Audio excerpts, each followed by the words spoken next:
Hello, welcome. I'm Megan. I'm a photographer and watercolor artist with chronic health challenges, POTS, and wrist strength issues.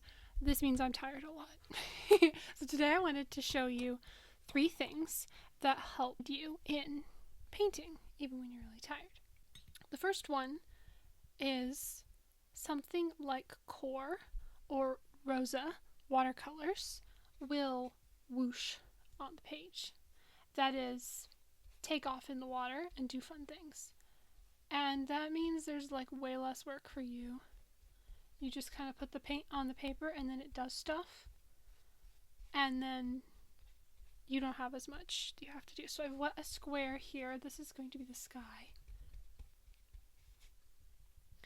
The challenges that you can run into with this are pretty much all of the challenges you'll run into with any watercolor, and that is too much water or not enough water, and your timing.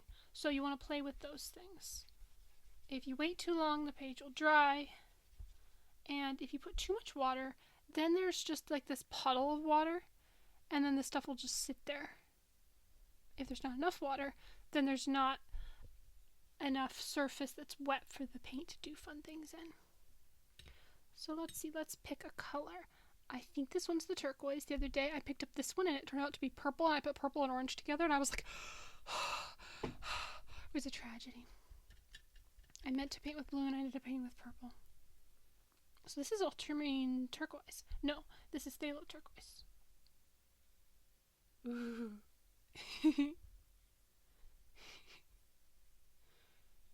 So rather than having to do tons of little moves with my wrist in order to get the edges on a cloud, this is just gonna do it for me. I don't really know what these shapes of clouds are though. That would be another thing. And I'll just paint the sky up here. Clouds get smaller as they go down to the horizon, so we'll paint some smaller clouds down here. Bigger up at the top, smaller at the bottom, because things on the horizon are actually farther away from you. I've had success with Gogh and Rosa and the M-gram sap. I only really have one M-gram color. And some of the Paul Rubens ones, I think. Like, some paints tend to take off on the water more than others. Like, if it doesn't work for you, try a different paint.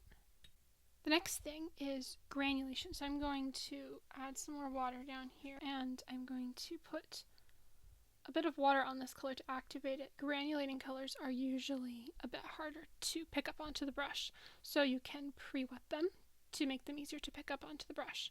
And while I give that a couple seconds, granulation is you put the paint on the paper, and then some of the particles are bigger than others, and so some settle and some you see on the surface because they're bigger.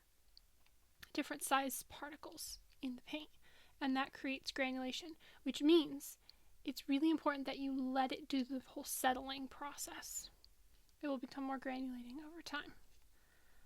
I found granulation to be really annoying when I first started painting because it was messing up my blue. It was like this ultramarine color, and I was like, what's wrong with this?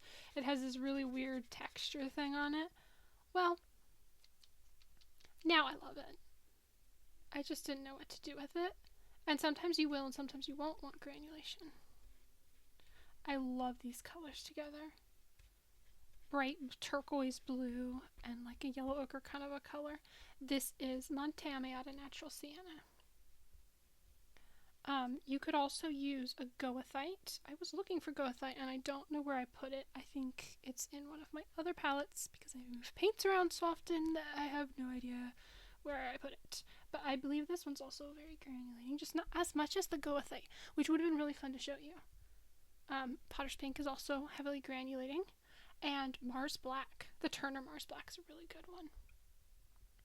So you can create texture much easier just by putting the paint on the paper in a bunch of water and then letting it do its thing, letting the different paint particles settle different. One of the things about low energy watercolor is literally working with the paint and letting it do stuff, and then seeing what happens, and letting the paint do a lot of the work for you. Now, up here, this is one of those frustrating things that can happen, and especially when you're tired. There's a hair. Especially when you're tired. It can be like there's this weird drawing line, and there's just not straight horizon, and the color is green. I didn't want green in my sky, and then, you know, because you're tired, things are going to bother you more. So there's a very simple solution for this, and that is put paint over it. So I'm going to add some islands. This is another core one. This is olive. Ooh, it's doing fun whooshy things. Look at that. Whoosh, whoosh. There you go. See, now it doesn't matter what the horizon line looks like, because there's paint there. Now we have an island or trees. If my... Please hold while I have brain fog for like 5 minutes, and I will eventually remember what I was trying to tell you. Oh, if the sky was still wet, then this whooshy stuff that happened down here, because this part down here is wet, so it did this fun paint whooshing into the water thing, but the sky was dry, so there's hard lines up here. If you wanted to have this kind of whooshy tree effect up into your sky, you'd make sure the sky was still wet. You can either work fast if you have non-cotton and quickly do the sky and then put the green in and let the green whoosh and make some trees. Or you can re-wet this if it's like cotton. It should handle that better. I don't ever like go back over the same thing, because then I might mess it up. I'm not patient enough to wait for things to dry so I can do glazing. But that's probably a health thing. Well, I hope you had fun with that you will paint. Thank you so much for watching. I will see you in the next video.